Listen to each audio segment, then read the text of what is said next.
안녕하세요. 오늘 뉴스레터의 주요 내용은 다음과 같습니다. 1. 독일인들은 자멸감을 느낀다. 2. 대만 반도체 철수. 최근 한국을 글로벌 호구 취급하며 어떻게든 등쳐먹으려 틀던 나라들이 당혹감을 감추지 못하고 있습니다. 작달막한 땅덩어리에 이렇다 할 차원도 없었던 한국은 어떻게든 뭐 하나라도 더 수출하려고 그 동만 이런 상황을 이용해 한국을 등쳐먹으려 했던 나라들이 수도 없이 많았습니다.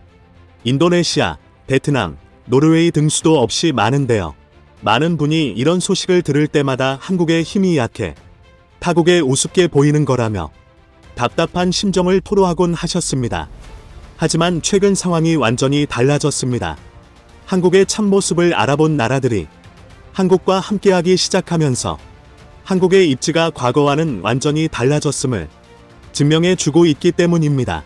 국가 간의 기류에 민감한 외신 기자들은 이를 감지하곤 한국이 그들의 인식이 바뀌는 속도보다 더욱 빠른 속도로 힘을 키운 결과라며 혀를 내두르고 있는데요. 실제로 한국은 아직 10년 전의 한국을 떠올리며 협잡지를 일삼는 그들을 향해 양아치 협잡꾼들을 하나둘씩 처리하는 중입니다. 지금부터 해당 내용을 자세히 설명해 드리겠습니다. 한국의 방위산업이 드디어 방산 메이저리그에 진입했다. 이 말은 한국의 자화자찬이 아닙니다. 지난 18일 미국 최대의 방송사인 CNN이 보도한 기사의 내용인데요. CNN은 최근 한국의 방위산업이 급부상하는 현상을 보고 이를 분석하는 기사를 쏟아냈습니다. 그러면서 무기 수출 사례와 함께 전문가의 견해를 인용해서 한국의 방위산업을 이례적으로 집중 조명했는데요. 사실 미국이 이렇게 호들갑까지 떨며 한국의 방위산업을 조명한 이유가 있습니다. 최근 한국의 성장세가 심상치 않기 때문이었는데요.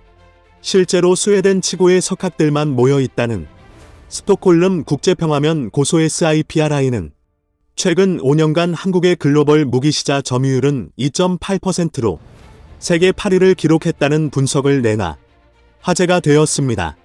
또한 같은 기간 무기 수출 증가율은 177%로 상위 10개국 중 1위를 차지했다는 분석도 내놓았는데요. 이런 흐름을 바탕으로 한국이 올해 말에는 세계 5위로도 진입할 수 있다는 의견마저 나오자 각국의 방위청에서 급히 분석에 들어간 것입니다. 한마디로 한국 방산이 주류가 된 이유를 제대로 파헤쳐보자는 뜻이었죠. 하지만 한국의 방산 질주를 보며 전 세계가 똑같은 반응을 보이는 건 아니었습니다. 아예 무시했다 피를 본 나라가 있는가 하면 재빨리 한국에게 붙어 실리를 챙긴 나라, 그리고 무시를 넘어 과도히 비난해서 헐뜯기 바쁜 나라 등 가지각색의 모습이 연출되고 있는데요. 일례로 땡전 한 푼 안 내고 한국의 K2 흑표전차를 사겠다고 덤비던 노르웨이가 얼마 전 한국의 시원한 강펀치를 맞았습니다. 노르웨이는 러시아와 국경지대를 맞대고 있는 나라인데요. 러시아가 우크라이나를 침략하자 우크라이나처럼 될 순 없다며 다급히 군경 경비 강화에 사력을 다하고 있습니다. 이를 위해 노르웨이는 100여 대의 K2 흑표전차를 구매하겠다고 선언하며 한국을 찔러보기 시작했는데요. 하지만 노르웨이와의 협상은 좀처럼 진행되지 못했습니다. 수년간을 간만 봐오다가 결국 너무나 과한 요구를 해왔기 때문입니다. 노르웨이는 한국을 향해 K2 전차보다 값싼 데다가 한국에 필요도 없는 미사일을 제시하며 물물교환을 강요했습니다. 어차피 아쉬운 건 한국일 테니 절충교역이 아니면 필요 없다는 식으로 나왔던 것이었는데요. 한마디로 유럽판 인도네시아나 다를 바 없는 볼성사나운 진상을 떨어댄 거죠. 이렇게 노르웨이는 계약을 빌미로 몇 년간 한국의 진을 쭉 빼놨는데요. 이렇게 한국을 무시하던 노르웨이가 기절초풍할 일이 생겼습니다.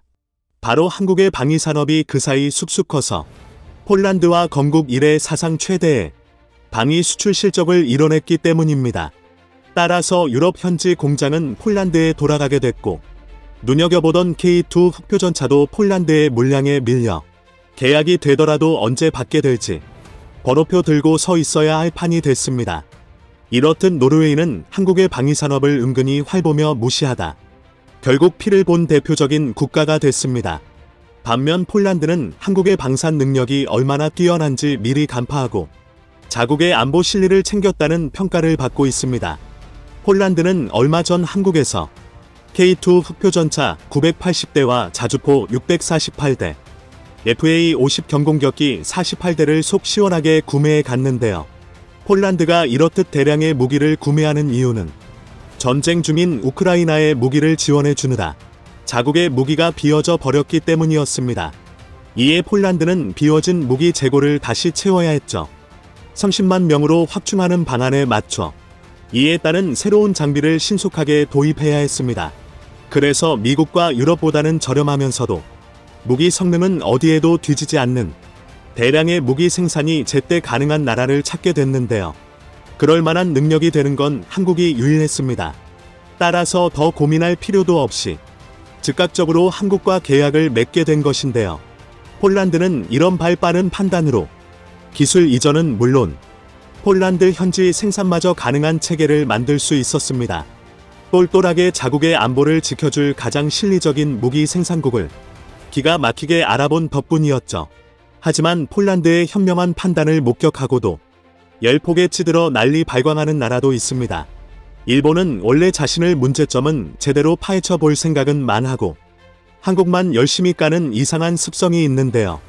아니나 다를까 한국의 방위산업이 왜 이렇게 잘 나가는지, 그리고 분석을 마쳤는지 얼마 전부터 이상한 분석과 칼럼을 일본 매체에서 쏟아내기 시작했는데요. 그들은 최근 한국 무기가 잘 팔리는 건 한국 정부의 전폭적인 지원이 있었던 덕분이라며, 그렇지 않고서야 성능도 형편없는 고철 덩어리를 사가는 나라는 아무도 없을 것 같은 되지도 않는 헛소리를 늘어놓고 있습니다. 정말 어이가 없는데요. 또한 현재 일본은 자신들의 무기 수출 성적이 그동안 낮았던 이유를 일본은 지난 1967년부터 세계대전 이후에 평화 노선을 지키고 있다며, 이는 공산권이나 분쟁 지역에 무기를 수출하지 않겠다는 선언인데요. 내가 굳이 왜 지난 일 때문에 손해를 봐야 하지? 싶은 생각이 들었던 일본은 슬금슬금 기회를 노리다 47년 만인 2014년에 미 원칙을 대대적으로 뜯어고치고 수출기를 터버렸는데요. 이런 뻔뻔한 짓을 했음에도 불구하고 개정 이후 지난 8년간 그들이 수출한 무기체계는 미쓰비시 전기가 필리핀에 감시 레이더를 수출한 단 한 것만이 전부였습니다. 이런 초라하기 짝이 없는 성적표를 든 채 한국의 뛰어난 방위산업을 보자니 배가 아팠던 것이었죠. 그래서 일본인들은 자신들의 무기 수출 부진은 다른 이유 전혀 없이 오직 무기 수출 3원칙 제재 때문이라 굳게 믿으며 한국을 깎아내리기 일쑤였는데요. 일본은 한국처럼 정부의 지원 시스템이 열악하다는 둥 별의별 변명들이 격가지로 뻗어 나오기도 했습니다.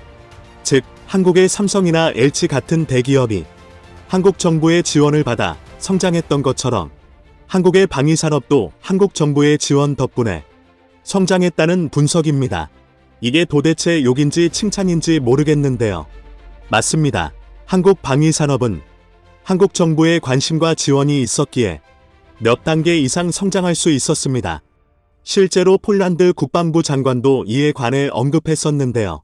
마시 오신부와 슈차 큰 폴란드 부총리 겸 국방부 장관이 직접 정부 웹사이트에 올린 자료에 따르면 그는 한국은 평화를 위해 70년 동안 전쟁을 준비한 국가이고 전쟁 위협 아래 최고 품질의 무기를 생산했다면서 투자한 노력 때문이라고 말했습니다. 즉, 국방력 증대를 위해 한국 정부가 투자해온 것을 믿고 한국 무기를 선택하게 되었다는 것이었죠. 이뿐만이 아닙니다. 한때 전차 강국이라 불리던 독일 또한 예시로 들 수 있는데요. 전차 명가로 승승장구하던 독일은 1990년대 돌면 국방비를 65% 축소했습니다. 이에 따라 독일이 보유 중이던 전차 800여 대는 현재 고작 200여 대밖에 남지 않게 되었는데요. 또한 기술마저 퇴보해서 당초 폴란드에 주기로 했던 20여 대의 전차를 수리하는 데에만 꼬박 1년이 넘는 시간을 투자해야만 했습니다. 즉, 독일을 전차 강국으로 만들어주었던 무기체계가 과거엔 명품이었을지는 몰라도 현재는 아니라는 것인데요. 독일의 국방비 축소 이후부터 시작되었다는 걸 생각해보면 정부의 지원이 방위산업에 미치는 영향력이, 하지만 그게 전부가 아니라는 사실을 이번 러시아가 보여주었습니다. 세계 최대 규모의 군사력을 자랑하던 러시아는 지난 2016에서 2020년까지 무기 수출 점유율에서 2위 자리를 빼앗긴 적이 없을 정도로 막강했습니다. 그리고 현재 전쟁 중인 지금까지도 러시아는 여전히 2위 자리를 굳건히 지키고 있는데요. 하지만 과거 한창 잘나가던 시절과 비교하면 러시아제 무기 점유율이 22%나 하락했습니다. 뿐만 아니라 이번 러시아 우크라이나 전쟁을 통해 무기 강국인 줄로만 알았던 러시아의 실체가 밝혀지기도 했는데요. 그동안 명품이라며 날개 돋친 듯 팔려나가던 무기들이 노후와 수리문해, 지휘체계의 부재 등 온갖 문제로 맥없이 떨어져 나가는 걸 보고 각국 정상들은 러시아산 무기 수입을 줄줄이 취소하고 있는 상황입니다. 즉, 군사 기술에 엄청난 투자를 쏟아부었다고 능사가 아니라는 것이죠. 이에 반해 한국은 지난 수년 동안 국가적 지원을 받으며 과감한 투자를 진행해왔습니다. 또한 각 나라의 무기를 판매할 때면서 항상 그 나라의 사정과 니즈를 파악해 미리 준비하는 영리한 모습을 보여주었는데요. 이런 모습은 수십억에서 수천조에 이르는 막대한 금액을 투자할 각국의 수뇌부들에게 엄청난 신뢰감을 안겨주며 그야말로 홀려버리는 결정적인 역할을 했습니다. 보 100량 중 90량을 현지에서 생산하기로 결정했으며 인도의 방위산업 육성에 동참해 주겠다고 밝히며 인도 정부와의 신뢰를 구축했습니다. 또한 K9 자주포 전체 도입에 큰 부담을 느끼던 폴란드에는 K9 자체만을 제공해 폴란드군이 기존에 운용하던 무기체계를 함께 쓸 수 있도록 만들어 주었죠. 이런 관찰력과 투자 전략이 있었기에 최근 한국 방위산업이 폭발적인 퍼포먼스를 끌어낼 수 있었던 것이었죠. 정말 자랑스러운데요. 이대로 한국이 명실상부 최고의 방산 국가로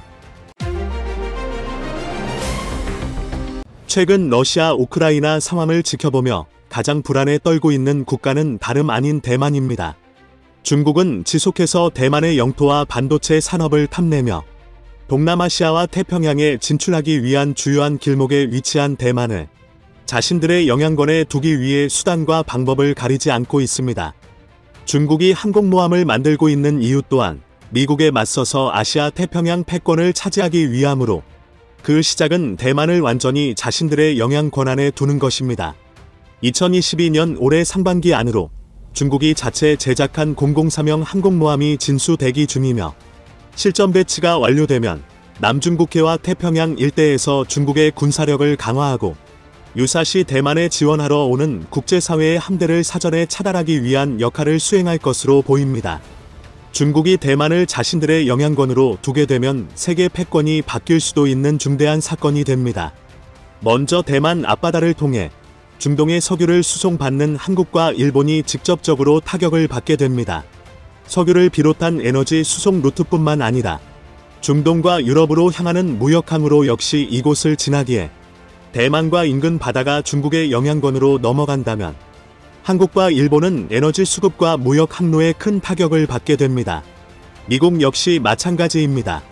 주한미군과 주일미군을 배치하여 북한과 중국 그리고 러시아를 견제하고 있는 미국은 대만 앞바다에서 영향권을 잃게 되면 안정적인 에너지 공급이 불가능하게 되어 원활한 작전 수행이 불가능하게 됩니다.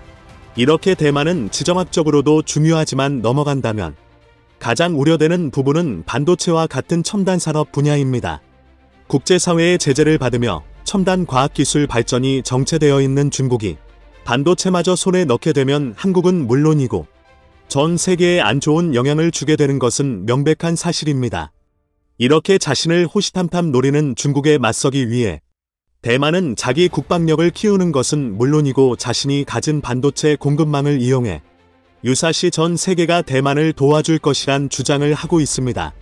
하지만 최근 대만을 목숨 걸고 지켜주는 줄 알았던 미국이 다시 애매모호한 입장으로 태도를 바꾸면서 유사시 미국의 대만 개입은 불투명해진 상황입니다.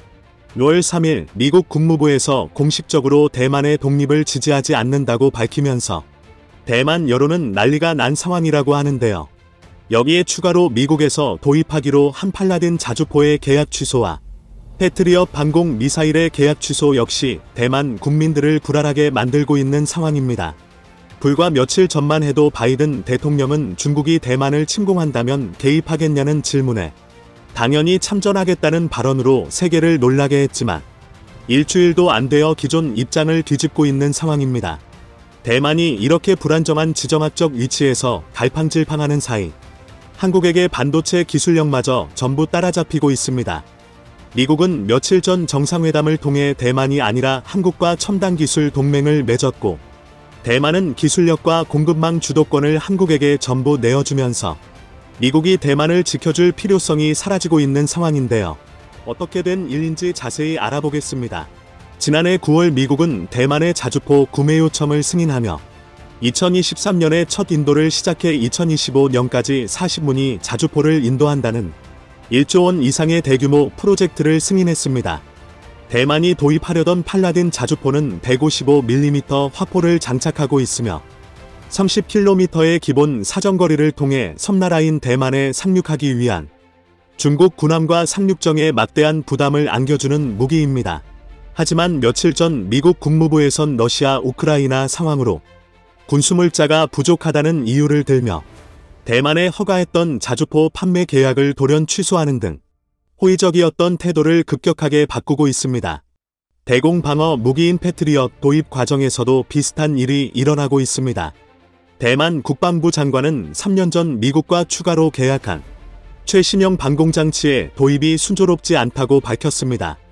대만 현지 언론에 따르면 미국과 대만이 합의해 도입하기로 계획한 사거리 확장형 패트리엇 도입 프로젝트가 사실상 좌초 위기에 놓였다고 밝히며 2025년 배치를 완료하기로 한 계획이 달성하기 어려운 지경에 놓였다고 말했습니다. 패트리엇 방공 시스템은 최대 40km 고도까지 요격할 수 있는 최첨단 대공 미사일로서 대부분의 중국산 탄도 미사일을 요격할 수 있는 장비입니다.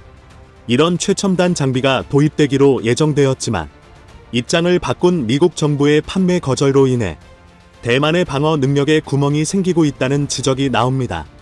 며칠 전 미국과 일본의 정상회담 과정에서 바이든 대통령이 대만이 중국에 침공당한다면 미군이 군사적으로 개입할 것이라고 대응 방안을 밝힌 것과 상당히 대조되는 계약 취소 결정입니다. 여기에 한술 더 떠 미국 국무부에서는 공식적으로 삭제되었던 하나의 중국 원칙과 대만 독립을 지지하지 않는다는 문구를 되살리며 대만 내부에선 미국에 수십조 원짜리 반도체 공장을 지어주었지만 결과적으로 뒤통수를 맞았다는 여론이 급속도로 확산하고 있습니다. 일부 전문가들은 대만 문제와 관련해 미국의 계산이 전부 끝났다고 분석하며 대만은 미국이 자신들을 지켜줄 것이라 믿는 요소인 TSMC의 반도체 산업을 해외 이전시키고 있고 거기에다 한 발 더 나아간 미국은 한국과의 기술 동맹을 통해 안정적으로 반도체를 공급받기 위한 계획에 착수했습니다.